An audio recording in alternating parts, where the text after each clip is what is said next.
Assalamualaikum warahmatullahi wabarakatuh. Semangat pagi anak-anak hebat.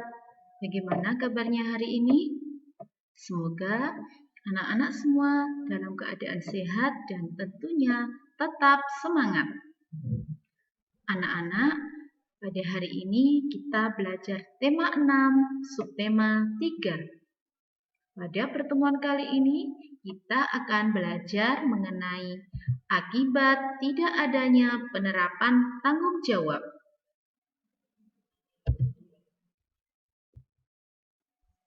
Setiap kegiatan yang kita lakukan bersama dalam masyarakat, terdapat hak dan kewajiban yang harus dilakukan setiap anggotanya dengan rasa tanggung jawab.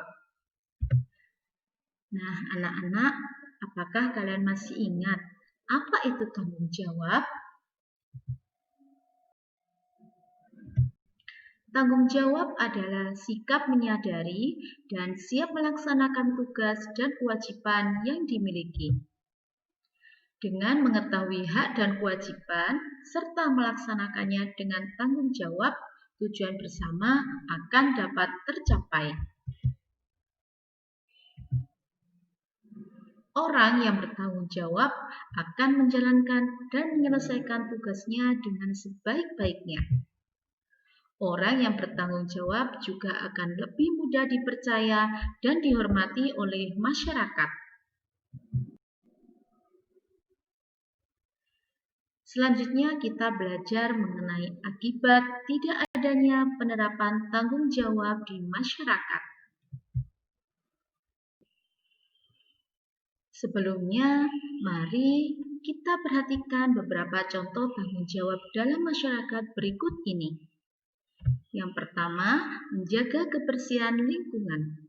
Kebersihan lingkungan bukan tanggung jawab satu orang saja, namun semua warga masyarakat. Yang kedua, membantu tetangga yang kesulitan. Yang ketiga, menjaga keamanan lingkungan.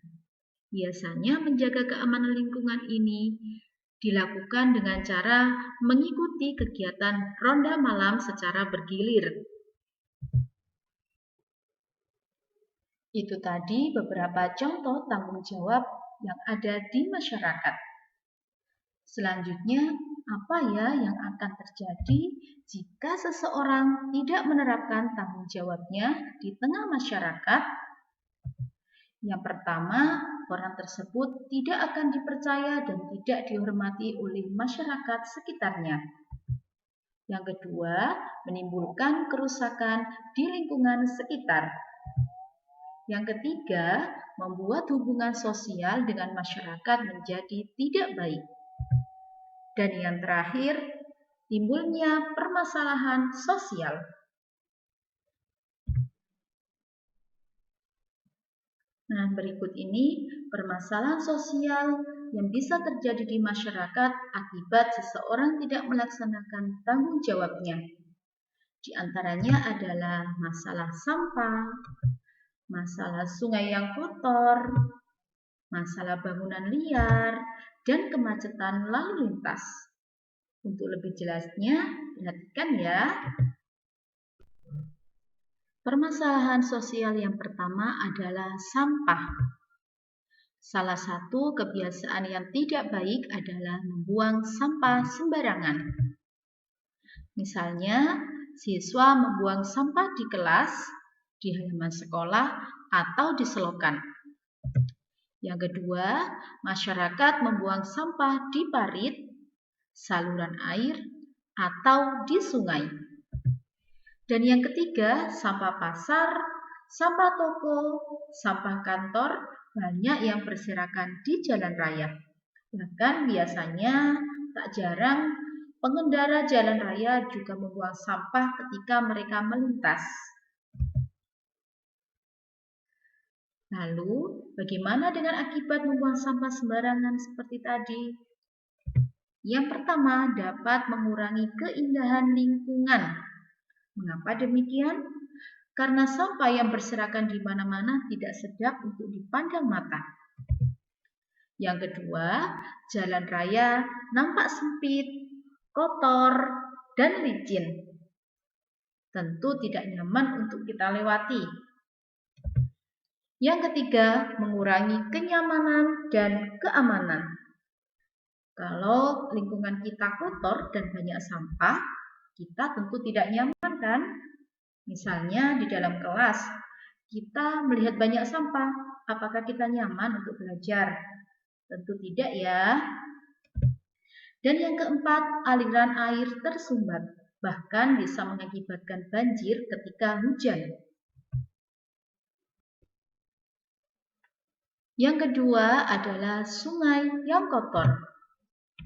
Sungai terkadang dijadikan tempat pembuangan sampah bagi masyarakat. Limbah industri atau pabrik juga dibuang ke sungai tanpa diolah terlebih dahulu. Yang ketiga, mendirikan bangunan di bantaran sungai. Nah, anak-anak, 3 hal tersebut bisa mengakibatkan air sungai meluap ketika musim hujan dan dapat menggenangi daerah sekitarnya, sehingga membuat masyarakat merasa tidak nyaman.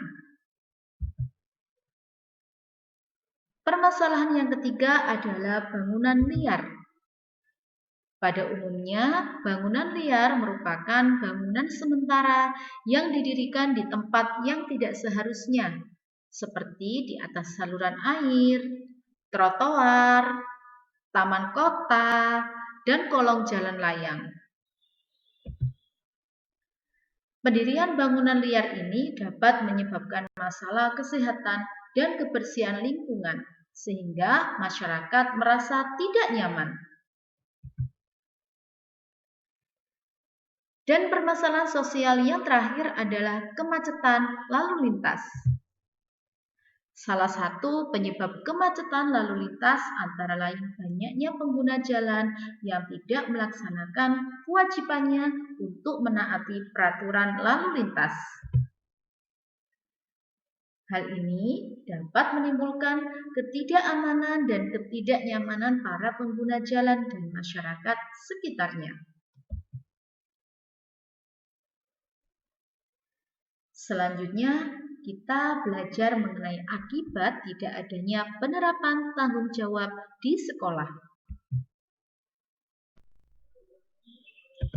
Selain di lingkungan masyarakat, sikap tanggung jawab juga perlu dilakukan di lingkungan sekolah. Tanggung jawab di sekolah dilakukan oleh seluruh warga sekolah. Di antaranya adalah siswa, guru, penjaga keamanan, dan pegawai sekolah.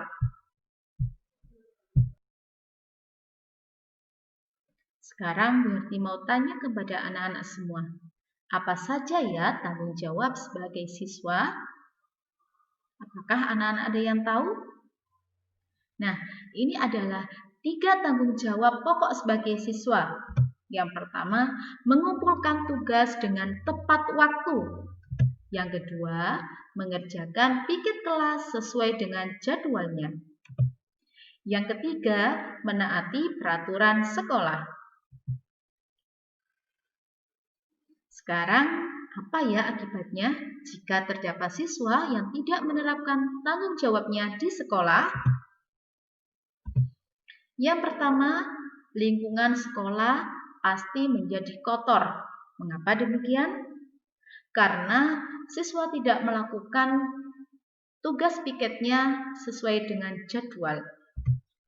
Yang kedua, anak atau siswa yang tidak menaati peraturan akan mendapatkan teguran dari guru.